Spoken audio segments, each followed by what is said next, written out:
Alors, salut et bienvenue dans cette nouvelle vidéo dans laquelle je vais vous présenter de façon succincte le logiciel R, qui est un logiciel très prisé dans le domaine de la data science, du big data, de l'analyse des données de façon générale, qui est utilisé dans les sciences sociales pour pouvoir visualiser, analyser les données, construire des modèles prédictifs et analytiques pour pouvoir résoudre des problèmes concrets dans la société. Alors, dans cette vidéo, nous allons vous présenter quelques éléments essentiels qui vous permettront une prise en main et une autonomisation, et vous pourriez par la suite pouvoir apprendre de vous-même l'utilisation du logiciel R. Donc, à l'issue de cette vidéo, vous serez capable de pouvoir, si vous ne l'avez jamais utilisé, ce logiciel, pouvoir importer les données, installer des packages spécifiques, les charger, pouvoir faire quelques manipulations sur les vecteurs, définir les vecteurs, les matrices, les tabuler, construire des petits graphiques comme les histogrammes, les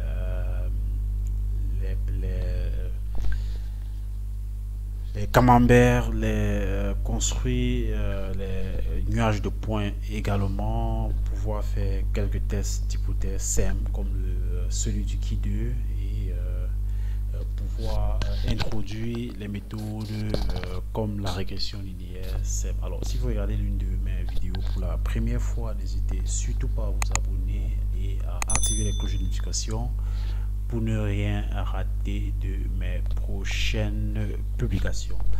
Alors, d'entrée de jeu, disons que le logiciel R a une interface assez...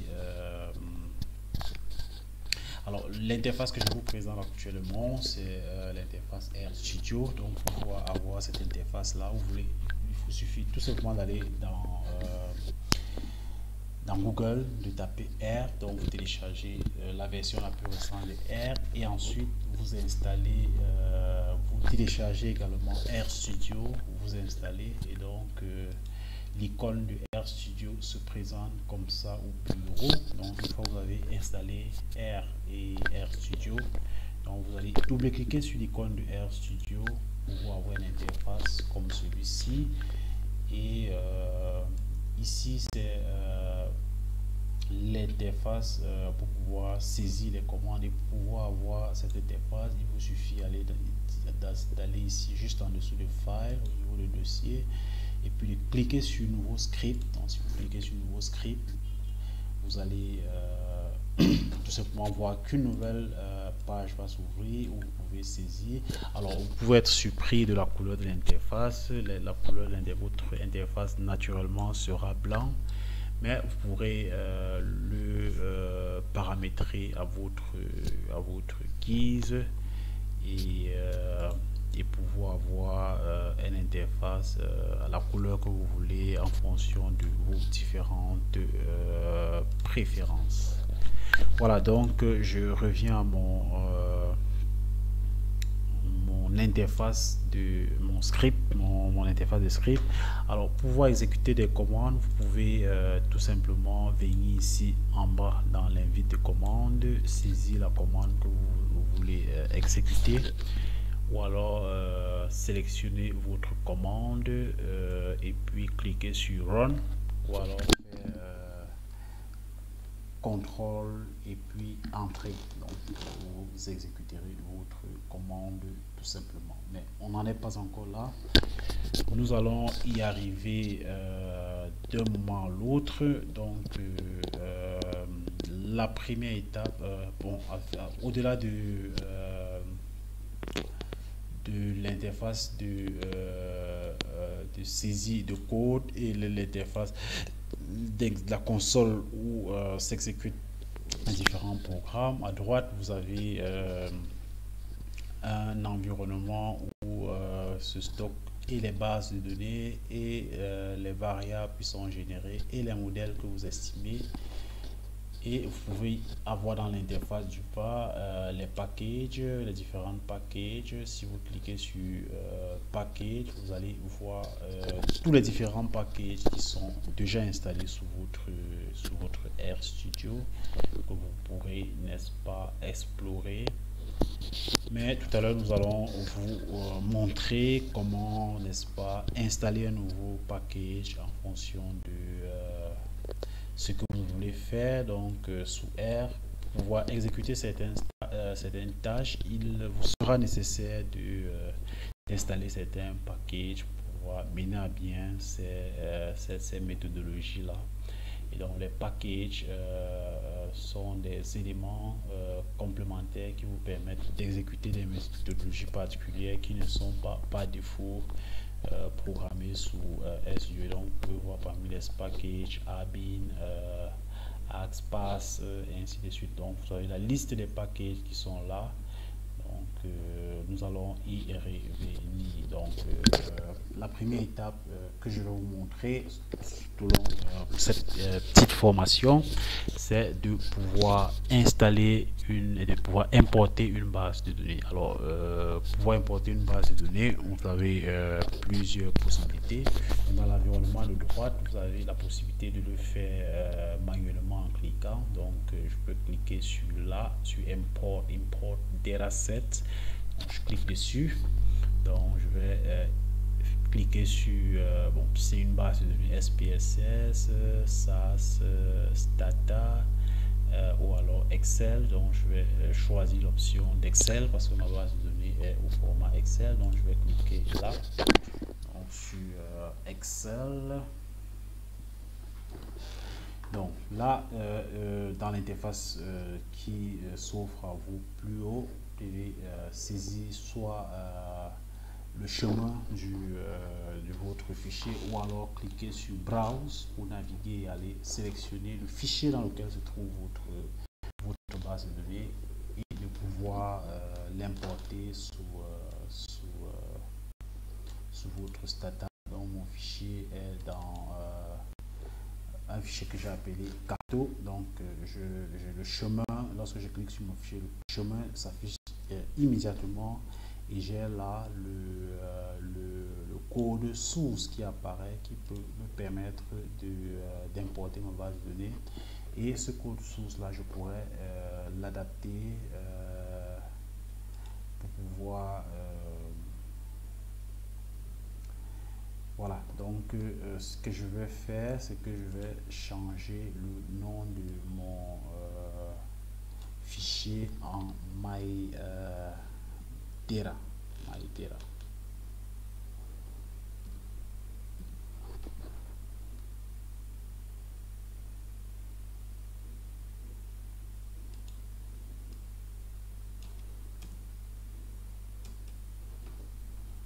Bon, ou alors je vais l'importer sous ce nom là. Voilà, donc je n'ai pas la possibilité de changer le nom de ma base de données. Error object climate introuvable. Mais bon, nous avons une autre possibilité, celle d'utiliser la commande read.csv. Donc notre fichier Excel s'appelle CSV. Donc nous pouvons cliquer sur sélectionner notre commande. Donc MyData, c'est le nom que je vais donner à ma base de données, égale read.csv files choose header equal t. Donc et puis séparateur c'est point virgule. Donc je me suis bien rassuré que mon fichier Excel a été enregistré au format CSV séparateur point virgule. Donc je vais cliquer sur Run. Donc une fois cliqué sur Run, voilà, donc je vais simplement naviguer sous mon ordinateur pour sélectionner le fichier sous lequel ma base de données est enregistrée. Donc je vais cliquer sur ma base de données. Donc le nom que je lui ai attribué c'est MyData. Donc si je regarde là, je verrai bien que ma base de données MyData a été bel et bien téléchargée et je peux cliquer dessus et ma base de données va se visualiser là. Donc elle va apparaître avec les différents noms des variables, et je pourrais l'explorer plus ou moins pour voir le contenu de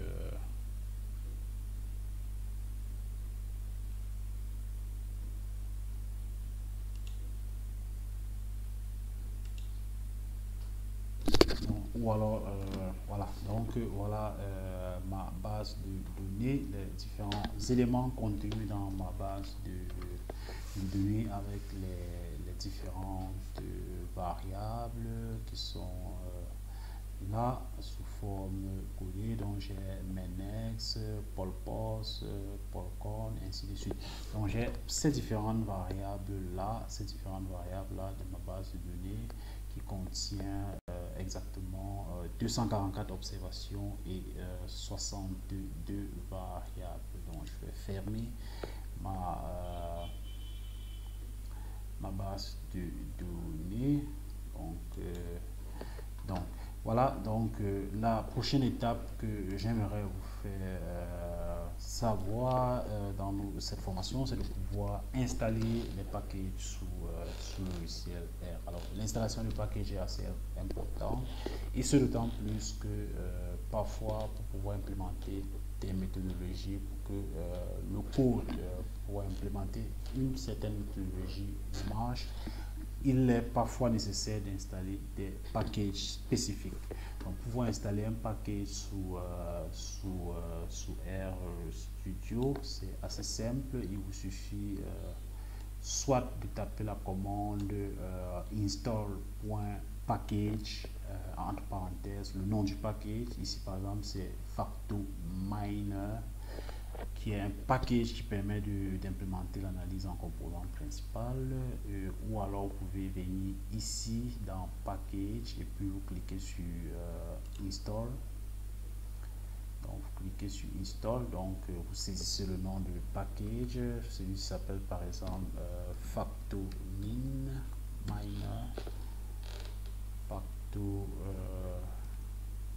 voilà, donc je sélectionne et puis je clique sur install. Donc il va faire exactement la même action que si j'avais j'avais exécuté cette commande. Vous pouvez le voir là, la commande install.package FactoMiner a été exécutée, et en cours d'exécution dans la commande. Donc vous voyez que c'est en cours d'exécution, le package est en train d'installer actuellement. C'est vrai que le package est déjà installé sous mon logiciel R. Donc le processus d'installation peut prendre, peut durer quelques secondes voire quelques minutes, mais vous voyez le processus qui a été enclenché. Donc là, il me dit que le package FactoMiner successfully unpacked an MD5. Donc le package a été effectivement bien installé. Donc je peux naviguer là pour voir mon package FactoMiner qui permet de faire l'analyse exploratoire, l'analyse en composante principale et toutes les méthodes qui gravitent autour de cette méthodologie. Donc c'est bien précisé là dans la description de mon package FactoMiner: multi-variate explanatory data analysis and data mining.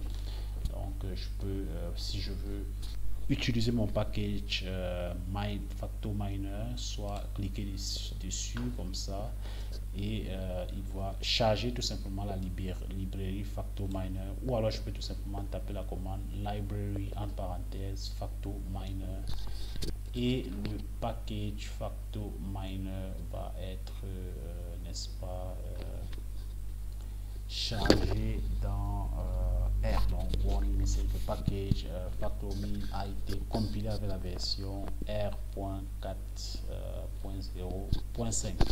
donc ça c'est la précision qu'elle me fait. Donc une fois le package installé, donc, nous allons vous montrer comment vous pouvez par exemple définir un vecteur. Donc je vais définir un vecteur C égal à 1 allant de 1 à 10. Donc ça va me générer une suite de nombres allant de 1 à n. Donc je peux générer ce vecteur v là. Donc je clique sur run. Donc la commande a été bel et bien exécutée. Donc si je pars dans mon espace dédié aux variables, je peux voir que mon vecteur v est là. Il a été généré et il a généré une série d'entiers 1, 2, 3, 4, 5, 6, 7, 8, 9, 10. Donc mon vecteur V a été effectivement généré. Donc je peux également générer une matrice par exemple 2 lignes, 3 colonnes. Donc je définis M comme matrice. Donc ceci est le symbole de l'affectation. Donc je vais affecter à M la valeur matrix C de 1, 2, 3, 11, 12, 13. Donc je vais préciser que c'est une matrice dont le nombre de lignes est 2.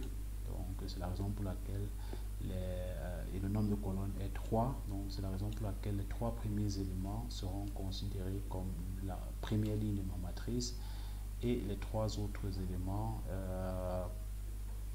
vont constituer la deuxième ligne de ma matrice. Et donc il vous faut bien évidemment vous arranger à définir la série de nombres de telle sorte que ça corresponde à la taille que vous allez définir pour votre matrice. Donc je vais également définir le nom pour chaque dimension, dim name, donc equal list, et C, donc je vais appeler l'élément de la première ligne row 1 et row 2 pour la deuxième ligne.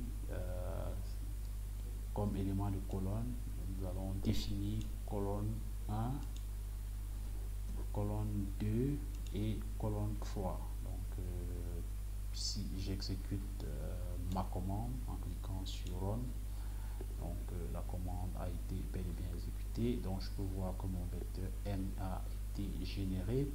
Donc si je clique sur mon vecteur M là, donc pour voir la définition qui a été donnée. Donc on a 1, 2, 3, 12, 12, 11, 12, 13. Et on voit bien que la ligne 1 s'appelle bien row 1 tel que nous avons défini, row 2, la colonne 1 s'appelle col 1, col 2 et col 3 tel que nous l'avons défini dans cette matrice. Donc l'élément suivant que nous allons essayer de regarder, c'est comment est-ce que vous pouvez tabuler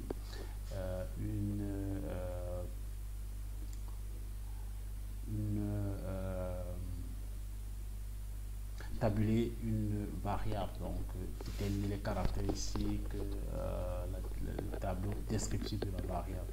Tout à l'heure, nous allons importer notre base de données que nous avons appelée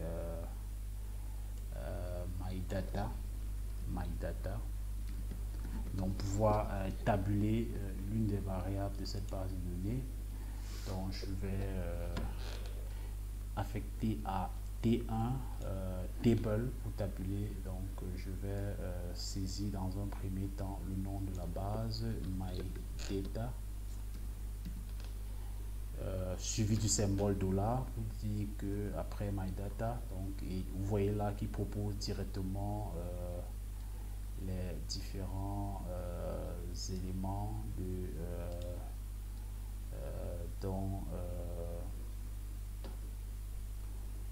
donc je vais essayer, bon, si je veux par exemple annuler l'action parce que je viens de modifier mon code tout à l'heure, donc il me suffira d'aller dans Edit et puis cliquer sur Undo.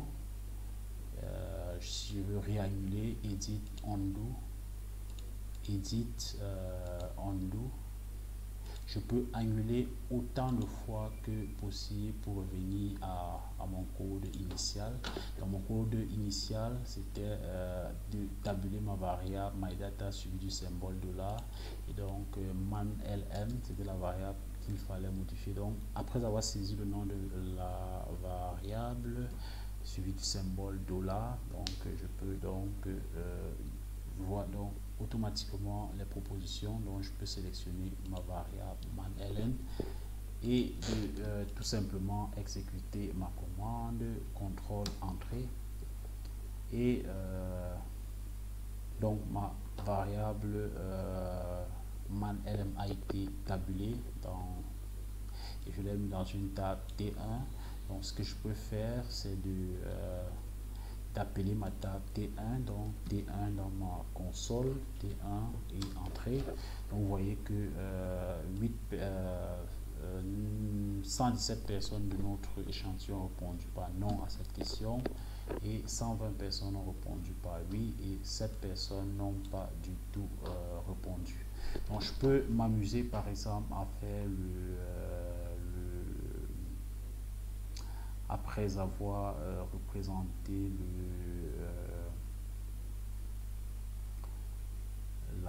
après avoir tabulé ma variable, de faire le camembert, de dessiner le camembert, pie chart. Donc la commande c'est pie, entre parenthèses le nom de ma variable, et puis de définir le rayon égal à 1, par exemple ici, radius. Donc cliquez sur run, donc mon camembert apparaîtra dans la section plot à droite de notre interface. Donc je vois par exemple connaître les dimensions de ma base de données. Donc j'utilise la commande nrow. Ma base de données s'appelle my data. Donc si je clique, j'exécute, donc je verrai que le nombre de lignes de ma variable est de 244.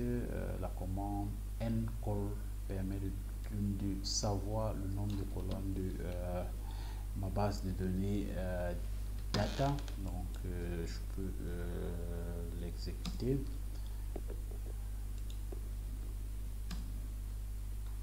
Et donc je vois donc le nombre de variables ou alors le nombre de colonnes est de 62 bien évidemment. Et bon, ça paraît fortuit, mais pour pouvoir écrire certains programmes en utilisant la boucle pour, par exemple, vous pouvez être amené à écrire pour y allant de 1 par exemple au nombre de colonnes de la base de données. Vous n'êtes pas obligé d'aller cliquer à chaque fois pour voir le nombre de colonnes de votre base de données. Donc vous avez également la commande cbin qui permet de faire la concaténation de plusieurs vecteurs. Donc je peux par exemple concaténer deux vecteurs de ma base de données mydata. Donc je vais faire mydata suivi du symbole de là. Donc je vais par exemple concaténer mes variables minex virgule mydata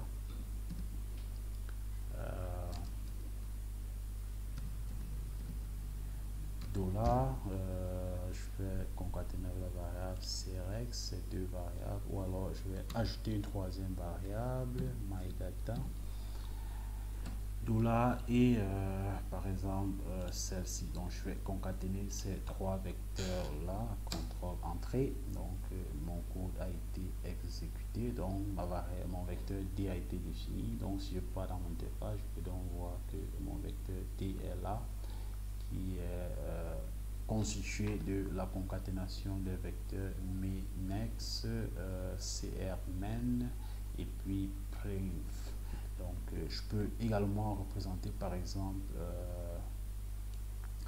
l'histogramme sur la base de données mydata, et comme variable je vais choisir ma variable presort, ma variable presort qui je vais choisir les points de rupture pour mon histogramme. Donc c'est une variable qui contient des valeurs entre 0 et 100. Donc je vais définir les ruptures à 20, 40, 60, 80 et 100. Donc je vais utiliser ma commande hist. Ici c'est la variable. Ma variable c'est mydata $prosort. Vous l'avez certainement compris. Suite à donc xlabel, c'est le label du l'abscisse. Donc vous mettez n'importe quoi, vous mettez à quoi correspond. Vous pouvez donner un titre à votre graphique. Vous pouvez voilà, donc si je sélectionne ma commande pour l'histogramme et puis j'exécute, Donc mon histogramme apparaîtra là. Donc vous voyez bien mon histogramme.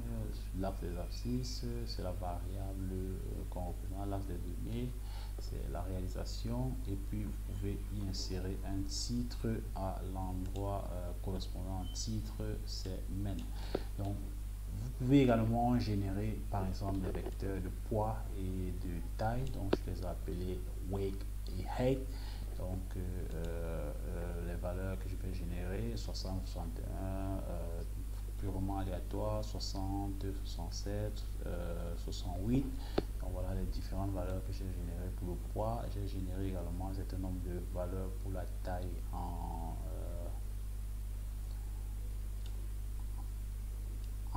centimètres.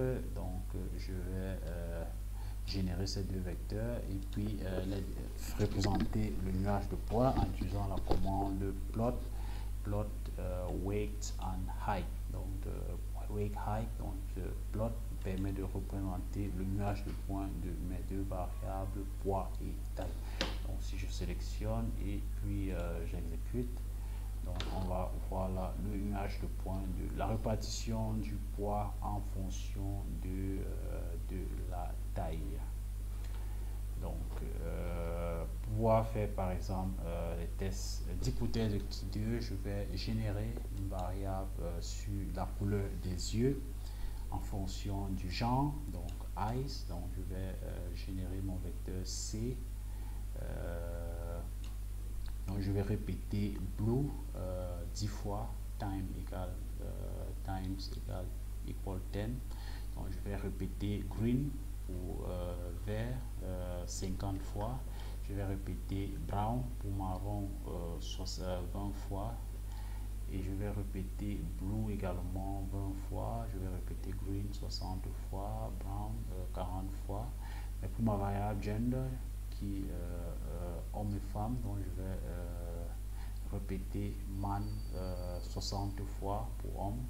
Je vais répéter man 120 fois pour avoir les deux sans réalisation, pour que mes vecteurs IE et genre aient exactement la même taille. Donc je vais générer mes deux vecteurs IE et genre de cette façon là. Donc par la suite je vais définir ma variable eyes IE comme facteur. Donc eyes égale factor eyes, donc level. Donc je vais définir les niveaux blue, green, brown, donc dans cet ordre là. Donc je vais également définir ma variable gender comme facteur, comme catégoriel, comme variable catégorielle si vous le voulez. Donc gender, donc les niveaux c'est man et woman, donc, tel que c'est défini là. Et par la suite je vais tabuler mes deux variables comme on l'a vu précédemment en utilisant la commande table gender eyes. Donc je vais exécuter ma commande. Donc je peux voir là que ma variable a été tabulée. Donc je peux tout simplement taper dans la console T pour appeler ma variable, ma tabulation, ma variable T. Donc pour pouvoir représenter, je peux faire un plot de ma table, donc pour représenter, faire une représentation de la couleur des yeux en fonction du genre. Donc si je fais un plot, vous pouvez voir là la représentation de la taille, de la couleur des yeux en fonction du sexe. On peut regarder la proportion chez les hommes, chez les femmes, ceux qui ont la couleur bleue, verte et marron. Donc je peux faire maintenant un summary qui va me donner les résultats du test Key 2 qui permettra de summary de ma table T. Donc voici la couleur des yeux dépend du genre. Donc je fais un summary. Donc je vais cliquer sur summary. Donc j'ai le number of cases in the table, 200 cas dans le table. Number of factors, il y a deux facteurs tels que je les ai définis plus haut. Donc je peux faire le test for independence of all factors. Chi-square test equal 3.03, degree of freedom equal 2, donc 2 degrés de liberté, p-value égale 0,21, donc ce qui entraîne l'acceptation de l'hypothèse nulle puisque notre p-value est supérieure à 5%. L'hypothèse nulle du test équilibre, c'est l'indépendance des deux facteurs. Donc on accepte l'hypothèse nulle, la couleur des yeux est complètement indépendante du genre, du sexe, si vous le voulez. Donc la dernière chose que je vais vous montrer ici, c'est comment par exemple faire une régression linéaire sous RStudio. Donc je vais définir le nom, attribuer un nom à mon modèle, je vais l'appeler modèle.lm. Donc je vais lui affecter lm pour linear model. Donc nous allons voir essentiellement le cas du modèle linéaire. Vous pourrez généraliser à d'autres familles de modèles. Donc dans ma base de données, j'ai identifié les variables MinX que je vais utiliser le symbole tilde comme en fait MinX est ma variable indépendante dépendante. Donc, mes variables indépendantes sont Paul Sports, Allcom, CScreen, tel que vous avez vu la liste des variables dans notre base de données. Donc je vais préciser que la data que j'utilise c'est MyData, donc la base de données qui s'appelle MyData que nous avons importé tout à l'heure, celle-là. Donc voilà les variables que nous avons estimées. Nous allons estimer MinX en fonction de ça. Donc si nous exécutons notre commande, voilà, mon modèle linéaire modèle.lm a été exécuté. Donc ce que nous pouvons faire pour faire apparaître les résultats de notre modèle, c'est de faire un summary. Voilà, donc summary et en parenthèse le nom de notre modèle, nous l'avons appelé models.lm. Donc nous cliquons sur entrée. Donc vous voyez les résultats de notre modèle sont là, dont les variables, la constante est là, significative. La variable post n'est pas significative à 5%. La variable Polcom et les variables Polcom et CRMen par contre sont significatifs au seuil de 5%, donc, parce que les p-values sont inférieures à 5% et donc le signe de la variable Polcom est positif. Donc Polcom influence positivement sur notre variable dépendante MinX, tandis que CRMen influence négativement sur notre variable dépendante de MinX. Voilà, donc c'était tout pour ce tutoriel qui était introductif au logiciel R. Nous espérons qu'il vous a été utile et qui vous permettra de vous fixer une base pour pouvoir bien prendre en main l'utilisation du logiciel R.